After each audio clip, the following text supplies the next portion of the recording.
ನಮಸ್ಕಾರ ಕರ್ನಾಟಕ, ಶುಭೋದಯ. Breakfast news ಉಪಹಾರ ಸುದ್ದಿಗೆ ತಮಗೆಲ್ಲ ಆತ್ಮೀಯವಾದಂತಹ ಸ್ವಾಗತ. ನಾನು ಪ್ರತಿಮಾ ಭಟ್. ಇವತ್ತು ಭಾರತ್ ಬಂದ್, ಹಾಗಾಗಿ ಬಂದ್ನ ಸುದ್ದಿ ಸಾಕಷ್ಟಿದೆ ಮತ್ತು ಇನ್ನಿತರ ಸುದ್ದಿಗಳು ಕೂಡ ಇವೆ. ಎಲ್ಲ ಸುದ್ದಿನ ನೋಡೋಣ. ಅದಕ್ಕೂ ಮುನ್ನ ಒಂದು ಒಳ್ಳೆ ಮಾತಿನೊಂದಿಗೆ ಬನ್ನಿ ಬ್ರೇಕ್ಫಾಸ್ಟ್ ನ್ಯೂಸ್ನ ಶುಭಾರಂಭ ಮಾಡೋಣ. ನೀವೆಂದೂ ಏಕಾಂಗಿಯಲ್ಲ.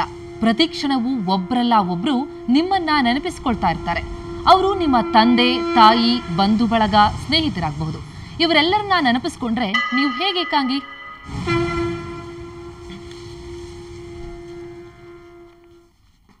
ಸುದ್ದಿ ಡೀಟೇಲ್ಸ್ ನೋಡೋಣ. ಅದಕ್ಕೂ ಮುನ್ನ ಹೆಡ್ಲೈನ್ಸ್.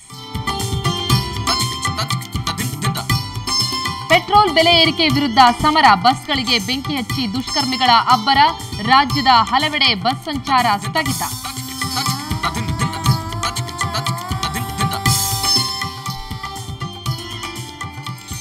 ಬಿಜೆಪಿಯಲ್ಲಿ ಮತ್ತೆ ಒಗ್ಗಟ್ಟಿನ ಜಪ, ತಣ್ಣಗಾಯಿತು ಉಭಯ ಬಣಗಳ ಪ್ರತಾಪ. ಪರಿಷತ್ ಗೆಲುವಿಗೆ ಟೊಂಕ ಕಟ್ಟಿದ ಯಡಿಯೂರಪ್ಪ.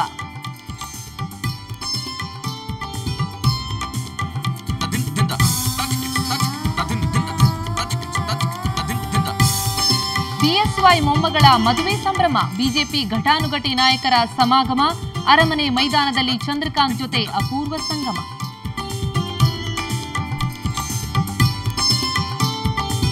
ಗಂಡನನ್ನ ಬಿಟ್ಟು ಇನ್ನೊಬ್ಬನೊಂದಿಗೆ ರಾಸಲೀಲೆ, ಮದುವೆಗೆ ಪೀಡಿಸಿದಾಗ ವ್ಯಕ್ತಪಡಿಸಿದಳು ಅಬಲೆ. ಮಕ್ಕಳ ಜೊತೆ ಸೇರಿ ಮಾಡಲು ಪ್ರಿಯಕರನ ಕೊಲೆ.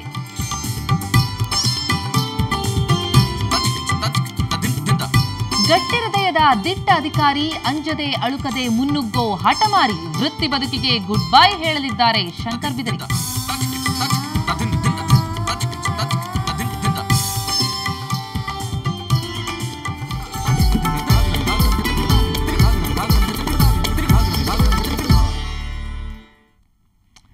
ಇಂದು Bharat bandh. UPA ಹಾಕಿರುವಂತಹ petrol bomb ಇವತ್ತು ಇಡೀ ದೇಶದಲ್ಲಿ ವಿಸ್ಫೋಟಗೊಳ್ಳಲಿದೆ. ಪೆಟ್ರೋಲ್ ಬೆಲೆ ಏರಿಕೆ ವಿರುದ್ಧ ಸಮರ ಸಾರಿರುವ ಎನ್ಡಿಎ ಭಾರತ್ ಬಂದ್ಗೆ ಕರೆ ಕೊಟ್ಟಿದೆ. ಹೀಗಾಗಿ ಇಡೀ ದೇಶ ಭಾರತ್ ಬಂದ್ ಆಚರಣೆಗೆ ಸಜ್ಜಾಗಿದೆ. ಇದು ಕೇಂದ್ರ ಸರ್ಕಾರಕ್ಕೆ ಬಿಸಿ ತುಪ್ಪವಾಗಿ ಪರಿಣಮಿಸಿದ್ದು, ಎಲ್ಲೆಡೆ ಬಿಗಿ ಪೊಲೀಸ್ ಬಂದೋಬಸ್ತ್ ಕೈಗೊಳ್ಳಲಾಗಿದೆ. ಪೆಟ್ರೋಲ್ ಏರಿಕೆ ವಿರುದ್ಧ ಸಮರ, ಇಂದು ಭಾರತ್ ಬಂದ್ಗೆ ಕರೆ. ಬಹುತೇಕ ಶಾಲಾ ಕಾಲೇಜುಗಳಿಗೆ ರಜೆ. ಪೆಟ್ರೋಲ್ ಬೆಲೆ ಏರಿಕೆ ವಿರುದ್ಧ ಸಿಡಿದಿದ್ದಿರೋ ಬಿಜೆಪಿ ನೇತೃತ್ವದ ಎನ್ಡಿಎ ಮೈತ್ರಿಕೂಟ ಮತ್ತು ಎಡಪಕ್ಷಗಳು ಇವತ್ತು ಭಾರತ್ ಬಂದ್ಗೆ ಕರೆ ಕೊಟ್ಟಿವೆ. ಈ ಮೂಲಕ ಯುಪಿಎ ಸರ್ಕಾರಕ್ಕೆ ಬಿಸಿ ಮುಟ್ಟಿಸೋದಕ್ಕೆ ರೆಡಿಯಾಗಿವೆ. ಭಾರತ್ ಬಂದ್ ಅನ್ನು ಶಾಂತಿಯುತವಾಗಿ ನಡೆಸುವ ಮೂಲಕ ಕೇಂದ್ರ ಸರ್ಕಾರವನ್ನು ಎಚ್ಚರಿಸುವ ಕೆಲಸಕ್ಕೆ ಮುಂದಾಗಿದೆ. ಬಂದ್ ಹಿನ್ನೆಲೆಯಲ್ಲಿ ರಾಜ್ಯದೆಲ್ಲೆಡೆ ಬಿಗಿ ಪೊಲೀಸ್ ವ್ಯವಸ್ಥೆ ಮಾಡಲಾಗಿದೆ. ಶಾಲಾ ಕಾಲೇಜುಗಳು, ಬ್ಯಾಂಕ್ ವ್ಯವಹಾರ, ಸಾರಿಗೆ ವ್ಯವಸ್ಥೆ ಸ್ಥಗಿತಗೊಳ್ಳುವ ಸಾಧ್ಯತೆ ಇದೆ. ಭಾರತ್ ಬಂದ್ ಹಿನ್ನೆಲೆಯಲ್ಲಿ ರಾಜ್ಯದಲ್ಲಿ ಶಾಲಾ ಕಾಲೇಜುಗಳಿಗೆ ರಜೆ ಇದೆಯೋ ಇಲ್ವೋ ಅನ್ನೋದರ ಕುರಿತು ನಿರ್ಧಾರ ಕೈಗೊಳ್ಳಲಾಗಿಲ್ಲ. ಈ ಕುರಿತು ಬೆಂಗಳೂರಿನಲ್ಲಿ ಪ್ರತಿಕ್ರಿಯೆ ನೀಡಿದ ಶಿಕ್ಷಣ ಸಚಿವ ವಿಶ್ವೇಶ್ವರ ಹೆಗಡೆ ಕಾಗೇರಿ, ಶಾಲಾ ಕಾಲೇಜುಗಳ ರಜೆ ಕುರಿತು ಸ್ಥಳೀಯವಾಗಿ ನಿರ್ಣಯ ಕೈಗೊಳ್ಳಲು ಅಧಿಕಾರಿಗಳಿಗೆ ಸೂಚಿಸಲಾಗಿದೆ ಅಂತ ಹೇಳಿದ್ದಾರೆ. ಸ್ಥಳೀಯವಾಗಿ ನಾವು ನಿರ್ಣಯ ತೆಗೆದುಕೊಳ್ಳೋದಕ್ಕೆ ನಾವು ನಮ್ಮ ಅಧಿಕಾರಿಗಳಿಗೆ ಸೂಚಿಸಿದ್ದೀವಿ. ಹಾಗಾಗಿ ಇವತ್ತು ಸಹಜವಾಗಿ ಎಲ್ಲರಿಗೂ ಆತಂಕ ಇದೆ. ನಾಳೆ ನಂತರ ಮತ್ತು ರಜೆ ಇತ್ಯಾದಿಗಳಿದೆ.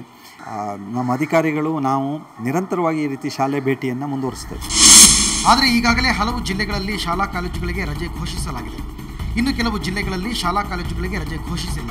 ಆದರೆ ಪರಿಸ್ಥಿತಿಯನ್ನು ಆಧರಿಸಿ ಶಾಲಾ ಕಾಲೇಜುಗಳನ್ನು ತೆರೆಯಬೇಕೋ ಬೇಡವೋ ಅನ್ನೋದನ್ನು ನಿರ್ಧರಿಸಲಿದೆ. ಮತ್ತೊಂದೆಡೆ ಸಿಲಿಕಾನ್ ಸಿಟಿ ಬೆಂಗಳೂರಿನಲ್ಲಿ ಬಿಗಿ ಪೊಲೀಸ್ ಬಂದೋಬಸ್ತ್ ವ್ಯವಸ್ಥೆ ಕೈಗೊಳ್ಳಲಾಗಿದೆ.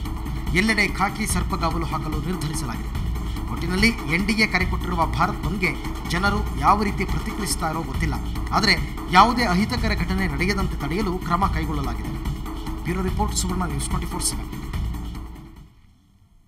ಇಂದಿನ ಬಂದ್ನ ಇಫೆಕ್ಟ್ ನಿನ್ನೆನೇ ಗೊತ್ತಾಗಿದೆ ಅಂತ ಅನಿಸುತ್ತೆ. ಯಾಕಂದ್ರೆ ನಿನ್ನೆ ರಾತ್ರಿ 1:30 ಸುಮಾರಿಗೆ ಕಿಡಿಗೇಡಿಗಳು 2 ಬಿಎಂಟಿಸಿ ಬಸ್ಗೆ ಕಲ್ಲು ತೂರಾಟ ನಡೆಸಿ ಬೆಂಕಿ ಹಚ್ಚಿರುವಂತಹ ಘಟನೆ ಬೆಂಗಳೂರಿನ ಮಡಿವಾಳದ ರೂಪೇನ ಅಗ್ರಹಾರದಲ್ಲಿ ನಡೆದಿದೆ.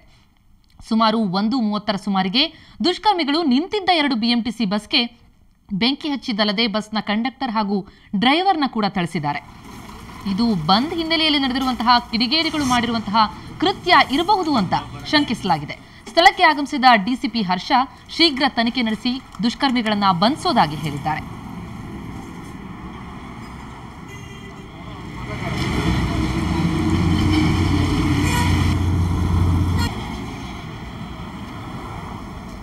ದುಷ್ಕರ್ಮಿಗಳು ಬಸ್ಗಳಿಗೆ ಬೆಂಕಿ ಹಚ್ಚಿರುವಂತಹ ಹಿನ್ನೆಲೆಯಲ್ಲಿ ಬಿಎಂಟಿಸಿ ಬಸ್ ಸಂಚಾರವನ್ನ ಇಂದು ಸ್ಥಗಿತಗೊಳಿಸಲಾಗಿದೆ.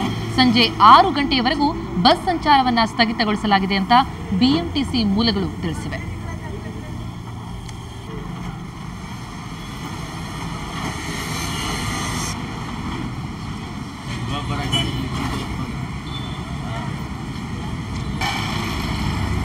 ಬರೀ ಬೆಂಗಳೂರಿನ ಮಡಿವಾಳದ ರೂಪೇನ ಅಗ್ರಹಾರದಲ್ಲಿ ನಡೆದಿರುವಂತಹ ದುಷ್ಕರ್ಮಿಗಳು ನಡೆಸಿರುವಂತಹ ಕೃತ್ಯವನ್ನು ನೋಡಿದ್ರೆ, ಹಾಗೇನೆ ಕೆಆರ್ ಪುರಂನಲ್ಲಿ ಕೂಡ ದುಷ್ಕರ್ಮಿಗಳು ಬೆಂಕಿ ಹಚ್ಚಿ ದಾಂಧಲೆಯನ್ನ ನಡೆಸಿದ್ದಾರೆ. ಈ ಹಿನ್ನೆಲೆಯಲ್ಲಿ ಹಲವು ಕಡೆ ರಾಜ್ಯಾದ್ಯಂತ ರಜೆಯನ್ನ ಘೋಷಿಸಲಾಗಿದೆ. ಶಾಲಾ ಕಾಲೇಜುಗಳು ರಜೆಯನ್ನ ಘೋಷಿಸಿವೆ. ಹಾಗೇನೆ ಬೆಂಗಳೂರಿನಲ್ಲಿ ಬಿಎಂಟಿಸಿ ಬಸ್ ಸಂಚಾರವನ್ನ ಸ್ಥಗಿತಗೊಳಿಸಲಾಗಿದೆ. ನೀವು ನೋಡ್ತಾ ಇರುವಂತಹದ್ದು ನಿನ್ನೆ ನಡೆದಿರುವಂತಹ ಘಟನೆ. ಒಂದು ಕಡೆ ಮಡಿವಾಳದಲ್ಲಿ ಆಗಿರುವಂತಹ ಘಟನೆ, ಇನ್ನೊಂದು ಕೆಆರ್ ಪುರಂನಲ್ಲಿ ಆಗಿರುವಂತಹ ಘಟನೆ.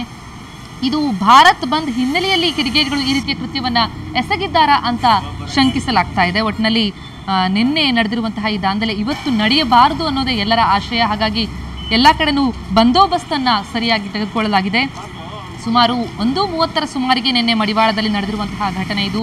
ಬಸ್ಗೆ ದುಷ್ಕರ್ಮಿಗಳು ಬೆಂಕಿ ಹಚ್ಚಿದ್ದು ಮಾತ್ರವಲ್ಲ, ಬಸ್ನ ಕಂಡಕ್ಟರ್ ಹಾಗೂ ಡ್ರೈವರ್ನ ಕೂಡ ಥಳಿಸಿದ್ದಾರೆ ಮಡಿವಾಳದಲ್ಲಿ. ಇನ್ನು ಕೆಆರ್ ಪುರ್ನಲ್ಲಿ ಕೂಡ ಬಸ್ಗೆ ಬೆಂಕಿ ಹಚ್ಚಿ ಕಲ್ಲು ತೂರಾಟವನ್ನ ನಡೆಸಿ ದಾಂಧಲೆಯನ್ನ ನಡೆಸಿದ್ದಾರೆ.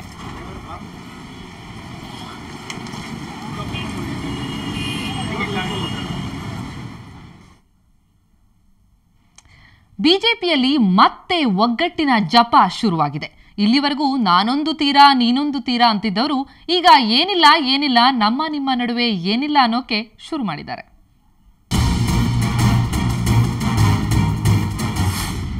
ಬಿಜೆಪಿಯಲ್ಲಿ ಮತ್ತೆ ಒಗ್ಗಟ್ಟಿನ ಜಪ, ತಣ್ಣಗಾಯ್ತು ಬಣಗಳ ಪ್ರತಾಪ. ರಾಜಕೀಯ ಅಂದ್ರೇನೆ ಹಾಗೆ. ಇಲ್ಲಿ ಯಾರು ಯಾವಾಗ ಮಿತ್ರರಾಗ್ತಾರೋ ಯಾವಾಗ ಶತ್ರುಗಳಾಗ್ತಾರೋ ಗೊತ್ತಾಗಲ್ಲ. ನಿನ್ನೆ ಟೀಕೆ ಮಾಡಿದವರು ಇವತ್ತು ಹೊಗಳು ಬಿಡ್ತಾರೆ. ಇದಕ್ಕೆ ಬೆಸ್ಟ್ ಎಕ್ಸಾಂಪಲ್ ಮಾಜಿ ಸಿಎಂ ಯಡಿಯೂರಪ್ಪ. ಯಾಕಂದ್ರೆ ಇಷ್ಟು ದಿನ ತಮ್ಮ ಪಕ್ಷದ ನಾಯಕರ ಮೇಲೆ ಯದ್ವಾತದ್ವಾ ಆರೋಪಗಳ ಸುರಿಮಳೆಯನ್ನೇ ಸುರಿಸಿದ್ದ ಯಡಿಯೂರಪ್ಪ ಈಗ ಯೂಟರ್ನ್ ಹೊಡೆದಿದ್ದಾರೆ. ಇದುವರೆಗೂ ಬಂಡಾಯದ ಬಾವುಟ ಹಾರಿಸಿದ ಬಿಎಸ್ವೈ ಈಗ ನಾವೆಲ್ಲ ಒಂದೇ ತಾಯಿಯ ಮಕ್ಕಳು ಅಂದಿದ್ದಾರೆ. 4 ವರ್ಷ ಮುಗಿತಾರೆ. ಈ ಸಂದರ್ಭದಲ್ಲಿ ಹೇಳಕ್ಕೆ ಇಚ್ಛೆ ಪಡ್ತಾನೆ. ಆರ್ಥಿಕ ಸ್ಥಿತಿ ಚೆನ್ನಾಗಿದೆ, ಕಾನೂನು ಸುವ್ಯವಸ್ಥೆ ಚೆನ್ನಾಗಿದೆ, ಕೋಮು ಸೌಹಾರ್ದತೆ ಚೆನ್ನಾಗಿದೆ. ನಾವೆಲ್ಲ ಒಂದೇ ತಾಯಿಯ ಮಕ್ಕಳಂತೆ ಬದುಕುವಂಥ ಒಂದು ಒಳ್ಳೆಯ ವಾತಾವರಣವನ್ನು ಸೃಷ್ಟಿ ಮಾಡೋದಲ್ಲಿ 4 ವರ್ಷದಲ್ಲಿ ನಾವೆಲ್ಲ ಒಟ್ಟಾಗಿ ಕೆಲಸ ಮಾಡಿ ಯಶಸ್ವಿ ಆಗಿದ್ದೇವೆ. ಸಣ್ಣ ಪುಟ್ಟ ಭಿನ್ನಾಭಿಪ್ರಾಯಗಳಿತ್ತು, ಅದೆಲ್ಲವನ್ನು ಮರೆತು ಒಟ್ಟಾಗಿ ಬರೋ ದಿವಸದಲ್ಲಿ ಕೆಲಸ ಮಾಡಬೇಕು ಅನ್ನೋ ಸಂಕಲ್ಪವನ್ನು ನಾವೆಲ್ಲ ಮಾಡಿದ್ದೇವೆ. ಇತ್ತ ಬಿಎಸ್ವೈ ವಿರೋಧಿ ಬಣವು ತಣ್ಣಗಾಗಿದೆ. ವಿಧಾನ ಪರಿಷತ್ ಚುನಾವಣೆ ಹಿನ್ನೆಲೆಯಲ್ಲಿ ಒಗ್ಗಟ್ಟು ಪ್ರದರ್ಶಿಸಿರುವ ನಾಯಕರು ಒಡೆದ ಮನಗಳು ಒಂದಾಗಿವೆ ಅಂತ ತೋರಿಸೋದಕ್ಕೆ ಹೊರಟಿದ್ದಾರೆ. ಹೀಗಾಗಿಯೇ ಬಿಜೆಪಿ ರಾಜ್ಯಾಧ್ಯಕ್ಷ ಈಶ್ವರಪ್ಪ ಅವರು ಅಕ್ರಮ ಗಣಿಗಾರಿಕೆಯಲ್ಲಿ 3 ಮಾಜಿ ಸಿಎಂಗಳ ವಿರುದ್ಧವೂ ಸಾಕ್ಷ್ಯಾಧಾರಗಳಿದ್ದು ಸಕಾಲದಲ್ಲಿ ಅವನ್ನ ಜನರ ಮುಂದೆ ಇಡುತ್ತೇವೆ ಎಂದಿದ್ದಾರೆ. ನಾವು ಎಸ್.ಎಂ. ಕೃಷ್ಣ ಅವರು ಅಕ್ರಮ ಗಣಿಗಾರಿಕೆ ಮಾಡಿದ ಬಗ್ಗೆ ಇರ್ಬೋದು, ಕುಮಾರಸ್ವಾಮಿ ಅವರು ಅಕ್ರಮ ಗಣಿಗಾರಿಕೆ ಮಾಡಿದ ಬಗ್ಗೆ ಇರ್ಬೋದು, ಅದೇ ರೀತಿ ಧರ್ಮಸಿಂಗ್ ಅವರು ಅಕ್ರಮ ಗಣಿಗಾರಿಕೆ ಮಾಡಿದ ಬಗ್ಗೆ ಇರ್ಬೋದು, ಮತ್ತೆ ಕೂಲಂಕುಷವಾಗಿ ಚರ್ಚೆ ಮಾಡಿ ದಾಖಲೆಗಳ ಸಮೇತ ಯಾವ ರೀತಿ ರಾಜ್ಯದ ಜನತೆ ಮುಂದೆ ಇದನ್ನು ಯಾವ ರೂಪದಲ್ಲಿ ತಿಳಿಸಬೇಕು ಅನ್ನೋಂಥ ಅಂಶಗಳು ಕೂಡ ಬರುವಂಥ ದಿನಗಳಲ್ಲಿ ನಾವು ಚರ್ಚೆ ಮಾಡ್ತೀವಿ. ಇತ್ತ ವಿಧಾನ ಪರಿಷತ್ಗೆ ತಾವು ಹೇಳಿದವರನ್ನೇ ಅಭ್ಯರ್ಥಿಗಳನ್ನಾಗಿ ಮಾಡಬೇಕು ಅಂತ ಬಿಎಸ್ವೈ ಪಟ್ಟು ಹಿಡಿದಿದ್ರು. ಆದರೆ ಇದೀಗ ಆ ಸಮಸ್ಯೆ ಕೂಡ ಬಗೆಹರಿದಿದೆ. ಕೊನೆಗೂ ಬಿಜೆಪಿ ಚುನಾವಣಾ ಸಮಿತಿ ಅಂತಿಮ ಪಟ್ಟಿ ಸಿದ್ಧಪಡಿಸಿದೆ. ರಾಜ್ಯ ಬಿಜೆಪಿ ಪ್ರಧಾನ ಕಾರ್ಯದರ್ಶಿ ರಘುನಾಥ್ ರಾವ್ ಮಲ್ಕಾಪುರೆ, ವಿಧಾನ ಪರಿಷತ್ನ ಹಾಲಿ ಉಪಸಭಾಪತಿ ವಿಮಲಾಗೌಡ, ರಾಜ್ಯ ಬಿಜೆಪಿ ಉಪಾಧ್ಯಕ್ಷ ಭಾನುಪ್ರಕಾಶ್, ಹಾವೇರಿ ಜಿಲ್ಲಾ ಬಿಜೆಪಿ ಅಧ್ಯಕ್ಷ ಸೋಮಣ್ಣ ಬೇವಿನಮಠದ, ಹಾಲಿ ಪರಿಷತ್ ಸದಸ್ಯ ಡಿಎಸ್ ವೀರಯ್ಯ ಮತ್ತು ಮುಖ್ಯಮಂತ್ರಿಗಳ ಮಾಜಿ ರಾಜಕೀಯ ಕಾರ್ಯದರ್ಶಿ ಬಿಜೆ ಪುಟ್ಟಸ್ವಾಮಿ ಅಂತಿಮ ಪಟ್ಟಿಯಲ್ಲಿದ್ದಾರೆ. ರಾಜ್ಯ ಬಿಜೆಪಿ ಚುನಾವಣಾ ಸಮಿತಿ ರೆಡಿ ಮಾಡಿರೋ ಈ ಪಟ್ಟಿಗೆ ಕೇಂದ್ರ ಚುನಾವಣಾ ಸಮಿತಿ ಒಪ್ಪಿಗೆ ಕೊಡೋದೊಂದೇ ಬಾಕಿ ಇದೆ. ಒಟ್ಟಿನಲ್ಲಿ ಸದ್ಯಕ್ಕೆ ರಾಜ್ಯ ಬಿಜೆಪಿ ನಾಯಕರು ನಾವೆಲ್ಲ ಒಗ್ಗಟ್ಟಾಗಿದ್ದೇವೆ ಅಂತ ತೋರಿಸುತ್ತಿದ್ದಾರೆ. ಆದರೆ ಈ ಸಾಮರಸ್ಯ ಎಷ್ಟು ದಿನ ಇರುತ್ತೋ ಗೊತ್ತಿಲ್ಲ. ಈಗಲಾದರೂ ಕಚ್ಚಾಟ ಬಿಟ್ಟು ರಾಜ್ಯದ ಅಭಿವೃದ್ಧಿ ಕಡೆಗೆ ಗಮನ ಹರಿಸಿದರೆ ಒಳ್ಳೆಯದು. ಬ್ಯೂರೋ ರಿಪೋರ್ಟ್, ಸುವರ್ಣ ನ್ಯೂಸ್ 24/7.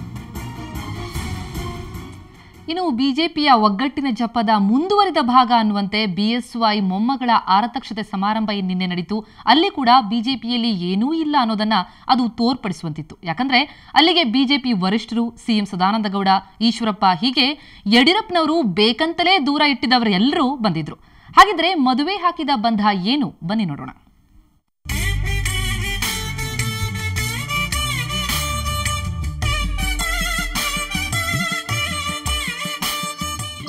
ಆರತಕ್ಷತೆಯಲ್ಲಿ ಬಿಜೆಪಿ ವರಿಷ್ಠರ ದಂಡು, ಸಿಎಂ ರಾಜ್ಯ ನಾಯಕರ ಶುಭ ಹಾರೈಕೆ, ಶುಭ ಸಮಾರಂಭದಲ್ಲಿ ಮೂಡಿತು ಒಗ್ಗಟ್ಟು. ಬೆಂಗಳೂರಿನ ಬೆಂಗಳೂರಿನ ಅರಮನೆ ಮೈದಾನದಲ್ಲಿ ನಿನ್ನೆ ಬಿಎಸ್ವೈ ಕುಟುಂಬ ಸಂಭ್ರಮದಲ್ಲಿತ್ತು. ಅದಕ್ಕೆ ಬಿಜೆಪಿ ವರಿಷ್ಠರು, ರಾಜ್ಯ ನಾಯಕರು ಮತ್ತು ಸಿನಿಮಾ ತಾರೆಯರು ಸಾಕ್ಷಿಯಾದರು.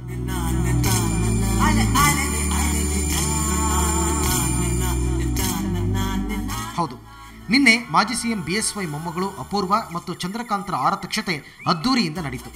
ತುಮಕೂರು ಸಿದ್ಧಗಂಗಾ ಮಠದ ಡಾಕ್ಟರ್ ಶ್ರೀ ಶಿವಕುಮಾರ ಸ್ವಾಮೀಜಿಯವರು ಆಗಮಿಸಿ ನೂತನ ವಧುವರರಿಗೆ ಆಶೀರ್ವಾದ ಮಾಡಿದರು.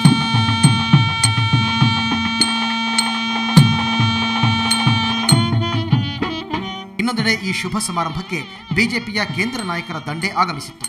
ಬಿಜೆಪಿ ರಾಷ್ಟ್ರಾಧ್ಯಕ್ಷ ನಿತಿನ್ ಗಡ್ಕರಿ, ಮಾಜಿ ಅಧ್ಯಕ್ಷ ರಾಜನಾಥ್ ಸಿಂಗ್, ಅರುಣ್ ಜೇಟ್ಲಿ, ಗುಜರಾತ್ ಸಿಎಂ ನರೇಂದ್ರ ಮೋದಿ, ಬಿಜೆಪಿ ರಾಜ್ಯ ಉಸ್ತುವಾರಿ ಧರ್ಮೇಂದ್ರ ಪ್ರಧಾನ್ ಸೇರಿದಂತೆ ಹಲವು ಗಣ್ಯರು ಭಾಗವಹಿಸಿ ನವ ವಧುವರರಿಗೆ ಶುಭ ಹಾರೈಸಿದರು.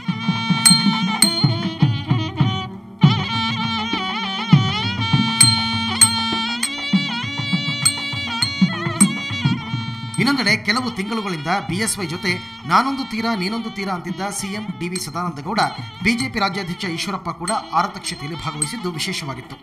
ಅಲ್ಲದೆ ಯಡಿಯೂರಪ್ಪನವರು ನಗುಮುಖದಿಂದಲೇ ಎಲ್ಲರನ್ನೂ ಬರಮಾಡಿಕೊಂಡರು. ನಾನಾ ರಾಜಕೀಯ ಪಕ್ಷಗಳ ಮುಖಂಡರು ಮತ್ತು ಸಿನಿಮಾ ತಾರೆಯರು ಕೂಡ ಆರತಕ್ಷತೆಯಲ್ಲಿ ಭಾಗವಹಿಸಿ ಶುಭ ಕೋರಿದರು. ಒಟ್ಟಿನಲ್ಲಿ ಬಿಎಸ್ವೈ ಮೊಮ್ಮಗಳ ವಿವಾಹ ಬಿಜೆಪಿಯ ಒಗ್ಗಟ್ಟಿಗೂ ಕಾರಣವಾಯಿತು. ಇದುವರೆಗೂ ದೂರವೇ ನಿಂತು ಮಾತನಾಡಿಕೊಳ್ತಿದ್ದ ನಾಯಕರೆಲ್ಲ ಒಂದೇ ಕಡೆ ಸೇರಿದರು. ಇದು ಭಿನ್ನಮತದ ಬೇಗೆಯಲ್ಲಿ ಬೇಯುತ್ತಿದ್ದ ಬಿಜೆಪಿಗೆ ರಿಲೀಫ್ ಸಿಕ್ಕಂತೆ ಕಾಣುತ್ತಿತ್ತು. ಬ್ಯೂರೋ ರಿಪೋರ್ಟ್, ಸುವರ್ಣ ನ್ಯೂಸ್ 24/7. ಬಿಎಸ್ವೈ ಮೊಮ್ಮಗಳ ಈ ಆರತಕ್ಷೆ ಸಮಾರಂಭದ ವಿಶೇಷ ಕಾರ್ಯಕ್ರಮ ಬೆಳಗ್ಗೆ 9 ಗಂಟೆಗೆ ಪ್ರಸಾರವಾಗಲಿದೆ. ತಪ್ಪದೇ ವೀಕ್ಷಿಸಿ.